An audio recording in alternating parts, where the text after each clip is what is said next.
Subscribe करिए मेरे channel को। अगर वीडियो पसंद आए तो लाइक करना ना भूलिए। हेलो दोस्तों, मेरा नाम है ऋतुराज। आज 5 अप्रैल है तो 5 अप्रैल के करंट अफेयर्स की क्विज हम करने वाले हैं। क्वेश्चन है यहाँ पे, किस देश ने जानवरों के लिए दुनिया का पहला कोविड-19 वैक्सीन पंजीकृत किया है? ऑप्शन आपका अमेरिका, रूस, चीन या फिर भारत। चलिए इसका आंसर आप मुझे कमेंट में दीजिए, क्या रहने वाला है। किस देश ने जानवरों के लिए दुनिया का पहला कोविड-19 वैक्सीन जो है वो पंजीकृत किया है? चलिए तो आगे बढ़ते हैं, क्वेश्चंस देखते हैं। इस क्वेश्चन का आंसर आप मुझे कमेंट में बताइए, मैं आपको उसको डिटेल में बताऊंगा। क्वेश्चन है यहाँ पे, किस राज्य सरकार चिरंजीवी स्वास्थ्य बीमा योजना के तहत प्रत्येक परिवार को स्वास्थ्य बीमा देने वाला देश का पहला राज्य बन गया है? Which state government has become the first state in the country to provide health insurance to each family under the Chiranjeevi Health Insurance Scheme? चलिए इसका आंसर दीजिए कमेंट में। ऑप्शन है आपका राजस्थान, बिहार, पंजाब या फिर झारखंड। किस राज्य सरकार ने चिरंजीवी स्वास्थ्य बीमा योजना के तहत प्रत्येक परिवार को स्वास्थ्य बीमा देने का देश का पहला राज्य बन गया है, देने वाला पहला राज्य बन गया है? दोस्तों, आपसे निवेदन है, अगर आपने अभी तक मेरे चैनल को सब्सक्राइब नहीं किया है या फिर आप इस वीडियो में पहली बार आए हैं तो प्लीज चैनल को सब्सक्राइब जरूर करिए, जिससे आपको आने वाले समय में नेक्स्ट वीडियो की नोटिफिकेशन लगातार मिलते रहे। हमारी जो क्लास है रेगुलर रहा करती है। तो क्वेश्चन आपने देख लिया, इसका आंसर क्या है देखते हैं। इसका आंसर है राजस्थान। राजस्थान एक स्टेट बन गया है, पहला ऐसा स्टेट बन गया है जो कि प्रत्येक परिवार को स्वास्थ्य बीमा देने की योजना बना रहा है, जिसका नाम है चिरंजीवी स्वास्थ्य बीमा योजना। मुख्यमंत्री ने कहा, राजस्थान देश का पहला ऐसा राज्य बन गया है जहां हर परिवार को सालाना 5 लाख रुपए तक का स्वास्थ्य बीमा मिलेगा। स्वास्थ्य बीमा कवर में विभिन्न बीमारियों के इलाज के लगभग 1576 पैकेज और प्रोसेसिंग शामिल भी किए गए हैं। पाकिस्तान की अदालत ने किस ऐप पर लगे प्रतिबंध को हटा दिया है? Pakistan court has lifted the ban up to which app? UC browser, SHAREit, TikTok या फिर के वही। चलिए इसका आंसर दीजिए कमेंट में। पाकिस्तान की अदालत ने किस ऐप पर लगे प्रतिबंध को हटा दिया है? अभी इसके पहले हर समय आप देखेंगे पाकिस्तान में कुछ ना कुछ नाटक होता रहता है। कभी वो किसी ऐप को बैन करते हैं, फिर वापस उसके बैन को खत्म कर देते हैं, फिर बैन करते हैं। अब फिर इसके बाद फिर पाकिस्तान की अदालत ने ऐसा कौन सा ऐप है जिसको वापस उसके प्रतिबंध को हटा दिया है, आपको ये बताना है। चलिए इसका आंसर है हमेशा की तरह टिकटॉक ही। टिकटॉक के साथ पाकिस्तान की चोली दामन का खेल चल रहा है। वो लगातार कभी बंद करते हैं, कभी अलग कर लेते हैं, हटा देते हैं बैन, ये चल रहा है।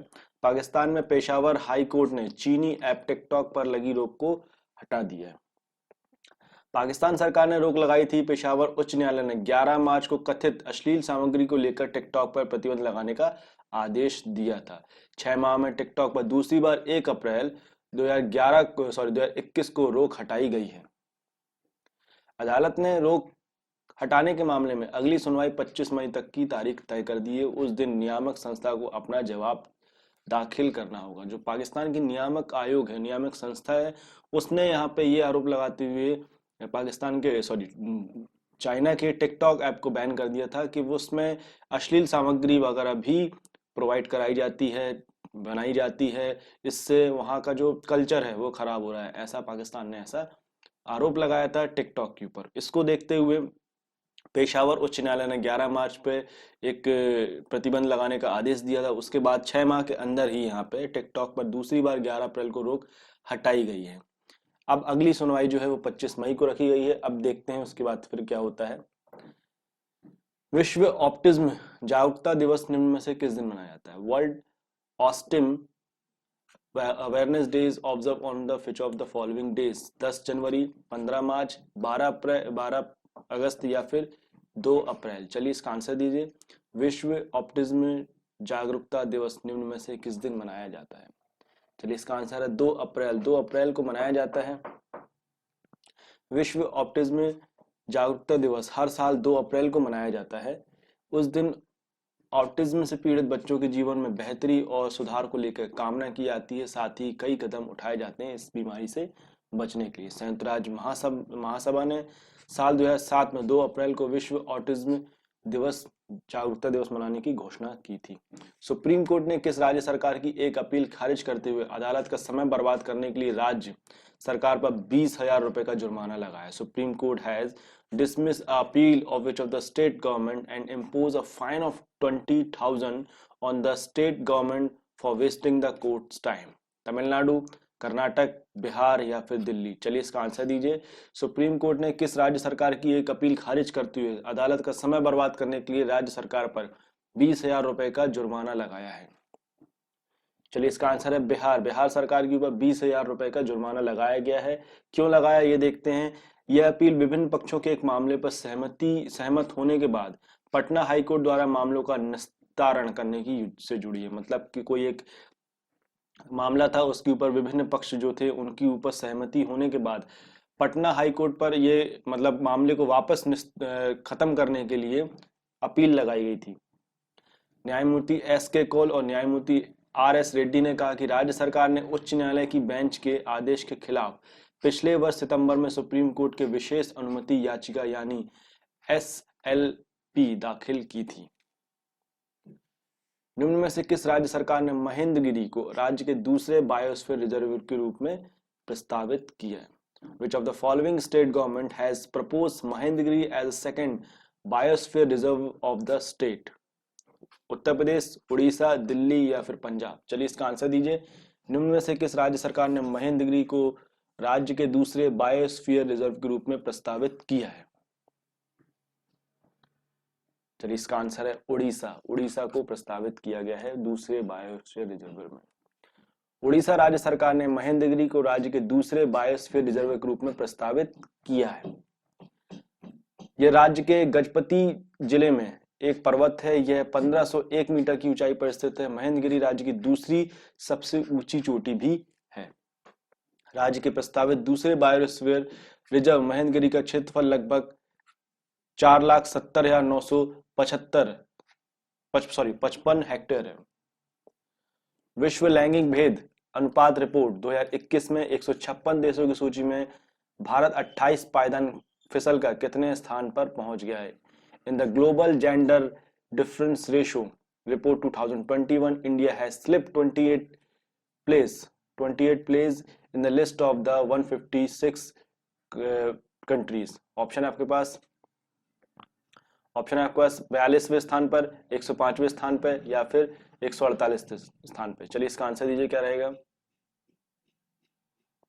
चलिए इसका आंसर है 140वें स्थान पर। 140वें स्थान पर पहुंच चुके हैं हम 28 पायदान खिसक कर। विश्व लैंगिक भेद अनुपात 2021 में 156 देशों की सूची में भारत 28 पायदान खिसक कर 140वें स्थान पर पहुंच गया है। इस रिपोर्ट के अनुसार दक्षिण एशिया में भारत सबसे खराब प्रदर्शन करने वाला तीसरा देश बन गया है। पिछले साल यानी 2020 में 153 देशों की सूची में भारत 112वें नंबर पे था। मतलब पहले हमारी स्थिति थोड़ी सी अच्छी थी, इस बार और खराब हो चुकी है। निम्न में से किस देश ने जानवरों के लिए पहला कोविड-19 वैक्सीन पंजीकृत किया? ये वही क्वेश्चन है जो मैंने आपसे स्टार्टिंग में पूछा था। आपने इसके आंसर्स दिए कमेंट में, वापस इसको देखते हैं। Which of the following countries has registered the world first covid vaccine for the animals? Option है आपका अमेरिका, रूस, चीन या फिर भारत। चलिए इसका आंसर है रूस। रूस ने देश के लिए मतलब रूस ने जानवरों के लिए दुनिया का पहला कोविड-19 वैक्सीन पंजीकृत किया है। रूस ने कोरोना वायरस के खिलाफ जानवरों के लिए दुनिया की पहली वैक्सीन दर्ज कराई है, रजिस्टर्ड कराई है। कृषि नियामक रोसेल खोजनदारो ने बताया कि टीकाकरण के बाद इम्यूनिटी 6 महीने तक रहती है, लेकिन वैक्सीन निर्माता उसका विश्लेषण जारी रखे हुए हैं। कृषि नियामक के उप प्रमुख ने बताया कि जानवरों के लिए वैक्सीन का विकास रोसेल खोजनदारो की एक यूनिट ने किया जिसका नाम कार्निवैक कोव रखा गया। ये रोसेल खोजनदारो क्या है? ये कृषि नियामक की एक यूनिट है जो कि वैक्सीन के ऊपर काम कर रही है। वैक्सीन बनाने का इसका मेन काम यही है। अभी कोविड-19 की स्पुतनिक जो बनाई है रशिया ने, उसके ऊपर भी ये वर्क किया है। किसने किया? रोसेल खोजनदारो ने।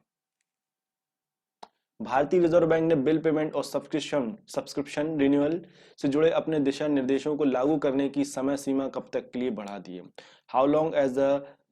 How long has the Reserve Bank for the India extended the deadline for implementing its guideline related to bill payment and subscription renewals? 30 जून, 31 जुलाई, 31 अगस्त या फिर 30 सितंबर? चलिए इसका आंसर दीजिए। भारतीय रिजर्व बैंक ने बिल पेमेंट और सब्सक्रिप्शन रिन्यूअल से जुड़े अपने दिशा निर्देश को लागू करने के लिए समय सीमा डेडलाइन जो है वो कब तक के लिए बढ़ा दी है? चलिए इसका आंसर है 30 सितंबर। 30 सितंबर तक के लिए बढ़ा दी है। इससे बड़ी संख्या में बैंकों को ग्राहकों से राहत मिलेगी। बैंकों में जो ग्राहक हैं उनको राहत मिलेगी इस व्यवस्था के जरिए। इसके पहले इस दिशा निर्देश को 1 अप्रैल से लागू होना था। रिजर्व बैंक ने स्टेक होल्डर्स के लिए नए फ्रेमवर्क पर माइग्रेट करने की समय सीमा को 6 माह के लिए बढ़ाकर 30 सितंबर 2021 कर दिया है। तो दोस्तों ये तो हमने देख लिए 5 अप्रैल के करंट अफेयर्स के क्विज देख लिए। आशा करता हूँ कि आपको ये वीडियो पसंद जरूर आया होगा। अगर वीडियो पसंद आया तो प्लीज लाइक जरूर करिए और कमेंट करके बताइए कि आपको ये वीडियो कैसा लगा। ऐसे ही बने रहिए और ऐसे ही अपना प्यार मुझ पर बनाए रखिए। Thank you.